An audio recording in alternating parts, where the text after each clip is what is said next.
October baby. ഒരു stage, മങ്ങിയ വെളിച്ചം, പ്രേക്ഷകർ നിശബ്ദമായിരിക്കുന്നു. ആ സ്റ്റേജിൽ നിൽക്കുന്നത് ഒരു പെൺകുട്ടി, ഹന്ന. അവൾ തൻ്റെ ഡയലോഗ് ആത്മവിശ്വാസത്തോടെ തുടങ്ങുന്നു. പക്ഷേ പതിയെ അവളുടെ ശബ്ദം വിറയ്ക്കുന്നു, ശ്വാസം മുട്ടുന്നു, കണ്ണുകൾ തിരിഞ്ഞു പോകുന്നു. അടുത്ത നിമിഷം അവൾ നിലത്തേക്ക് വീഴുന്നു. ആരും അറിയാതെ അവളുടെ ജീവിതത്തിൻ്റെ മറഞ്ഞിരിക്കുന്ന കഥ ഇപ്പോൾ തുറക്കാൻ പോവുകയാണ്.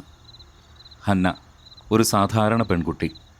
സന്തോഷമുള്ള കുടുംബം, കെയറിങ് പാരൻസ്, നല്ല സുഹൃത്തുക്കൾ, എല്ലാം പെർഫെക്റ്റ് ആയിരുന്നു. പക്ഷെ അവളുടെ ജീവിതത്തിൽ ഒരു ചെറിയ പ്രശ്നം ഉണ്ടായിരുന്നു: അവളുടെ ആരോഗ്യസ്ഥിതി. ചിലപ്പോൾ അവൾക്ക് ശ്വാസം മുട്ടും, ചിലപ്പോൾ അവൾക്ക് എക്സ്പ്ലെയിൻ ചെയ്യാനാകാത്ത ദുർബലത വരും. ഡോക്ടേഴ്സിന് പോലും കൺഫ്യൂസ് ആയിരുന്നു. എന്താണ് അവളുടെ പ്രശ്നം? എന്തുകൊണ്ടാണ് ഇങ്ങനെ സംഭവിക്കുന്നത്? അവൾക്കറിയില്ല. അവളുടെ മാതാപിതാക്കൾക്കും അറിയില്ല. അല്ലെങ്കിൽ അവർ പറഞ്ഞിട്ടില്ല.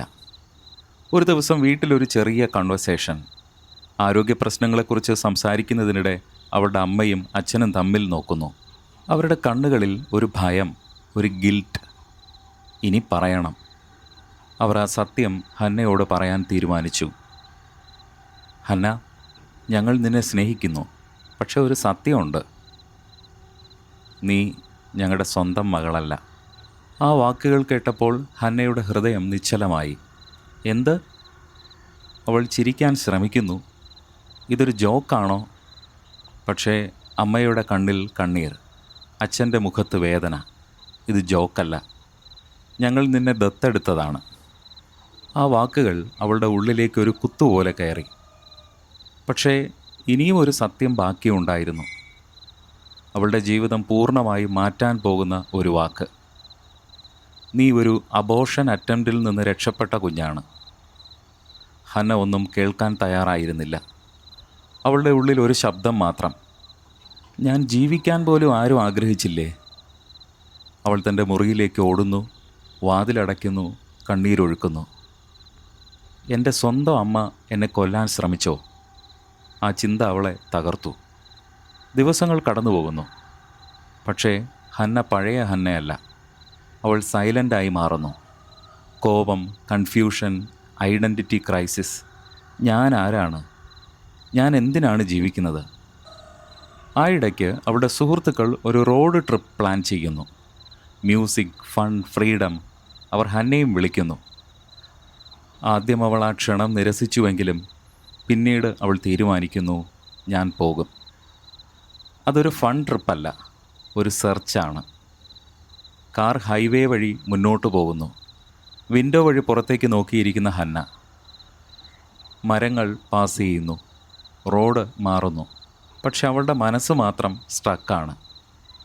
ട്രിപ്പിൻ്റെ ഇടയിൽ അവൾ രഹസ്യമായി തൻ്റെ ബർത്ത് റെക്കോർഡ് അന്വേഷിക്കാൻ തുടങ്ങുന്നു. ഹോസ്പിറ്റൽ നെയിംസ്, ഡോക്യുമെൻറ്റ്സ്, തീയതി. വളരെ പതിയെ അവൾക്ക് ചില ക്ലൂ കിട്ടാൻ തുടങ്ങുന്നു.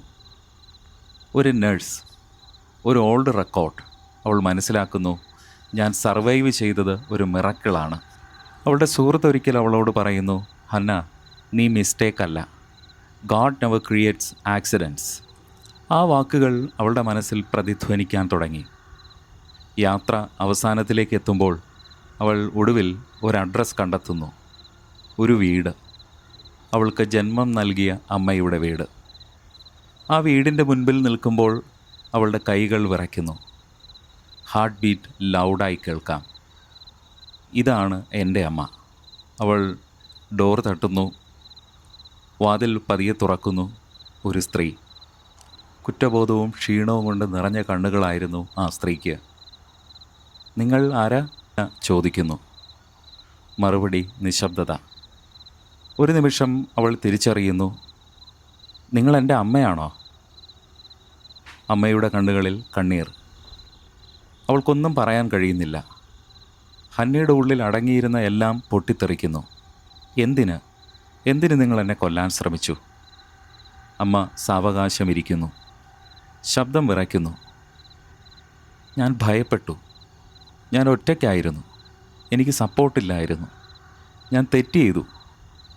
ആ വാക്കുകൾ കേട്ടപ്പോൾ ഹന്നയുടെ മനസ്സിൽ രണ്ട് വികാരങ്ങൾ ക്ലാഷ് ചെയ്യുന്നുണ്ടായിരുന്നു: ദേഷ്യം, സഹാനുഭൂതി.